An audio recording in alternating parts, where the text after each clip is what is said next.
Hi, it's Anika from Living for Later. So in my previous video, I announced the publication of my second book, um, The Prayer Habit, a 40-day devotional. And today I want to talk about prayer and just this truth that prayer reveals mystery. Prayer brings clarity to what seems like something that's just absolutely impossible. Prayer just really reveals the heart of God to his children when we connect to him.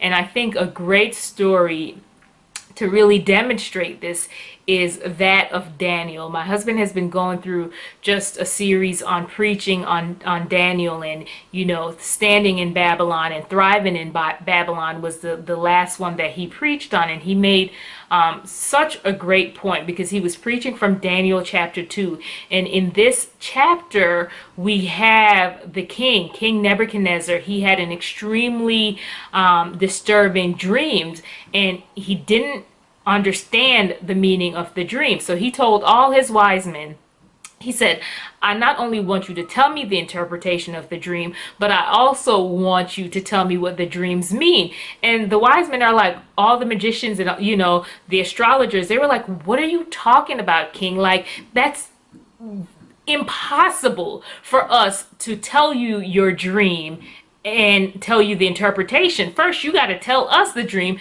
then we can give you the interpretations. They're like, no one can do that except for the gods, and they don't live among us. And King Nebuchadnezzar was like, look, I'm not playing with you. You need to tell me my dream, and you need to tell me what my dream means. And he goes, and if you don't, all of you are going down. I'm killing everyone, right? Well, this news got back to Daniel, who served the true and living God.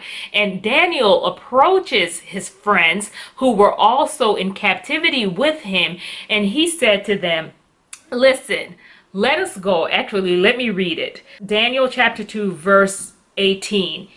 This is Daniel speaking to his friends. He urged them to plead for mercy from the God of heaven concerning this mystery. And the mystery is what the king dreamt, right? And he said, so that he and his friends might not be executed with the rest of the wise men of Babylon.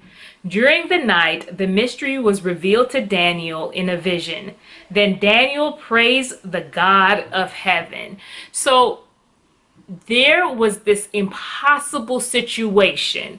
No one could tell the king what his dream meant. But Daniel knew that even though I can't come up with this on your own, and this is really just an impossibility that you're asking of me, I am going to get my prayer partners, and we are going to plead with the God of heaven to reveal this thing to us. Daniel understood that prayer is where it's at. When I go and communicate with God, that difficulty that I'm having issues on knowing how to navigate, when I don't have the wisdom to know where to go, should I go to the left? Should I go to the right? Is this my future spouse? Is it not? Like, should I take this job? The money is good, but God, is this your will for my life? When you don't really know and there are these complexities before you, you go to God, you pray, and God reveals. He gives truth. He reveals secrets. He reveals mysteries to us. And Daniel understood that. So this is why he went to his friends.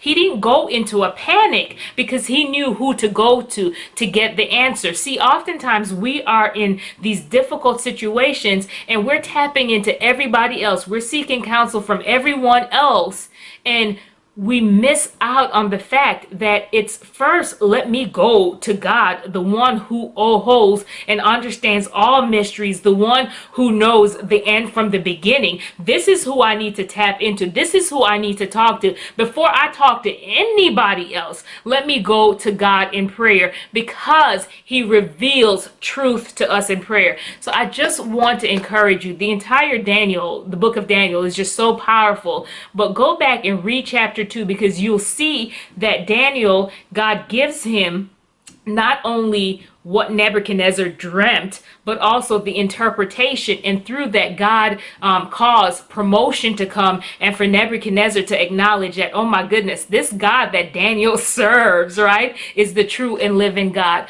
So I just want to encourage you to go back and to read that and to apply it to your own life, to not negate the power of prayer, to not push prayer to the side, to not make prayer your last resort. Prayer should always be your first resort. If you are in a bind, go and pray. Get off the phone, quit calling everybody that you know. First, call on the God of heaven in prayer, and then sit still long enough for him to provide clarity, because if you call on him, he will absolutely answer. So I just want to end again with the thought that prayer is where it's at. This is where things can be revealed to you. The impossible can become possible as a result of prayer. Order can be restored from a place of chaos because of prayer. God just really blows our mind when we make prayer a priority. All right. You know what? As a matter of fact, I would love for you to testify in the comment section below. Can you leave me a comment and let me know of a time that you were in what may have been an impossible situation, or you needed wisdom and you went to God in prayer and he provided the answer that you need? The comments not only will bless me, but for others who may watch the video and may never comment, but sometimes just reading your own testimony, your testimony can be a blessing to them. All right, I'm going to end with a word of prayer. Father, I just thank you and I praise you for every individual that is watching. Father, I recognize that the greatest habit that we can form is a prayer habit. We, Lord, need to understand just the power of pressing into your presence. I just pray, God, for every individual that is watching this video, that God, they would be ignited to want to seek your face in prayer, that they would be ignited, Father, to just speak to you and to understand, God, just the privilege of just coming to you and just pouring out their hearts and then giving you a chance to respond. I pray, Father, that there would be such a love and such a desire to cultivate a prayer habit in all those that are listening. I thank you and I praise you in Jesus' name. Amen. All right. You be blessed.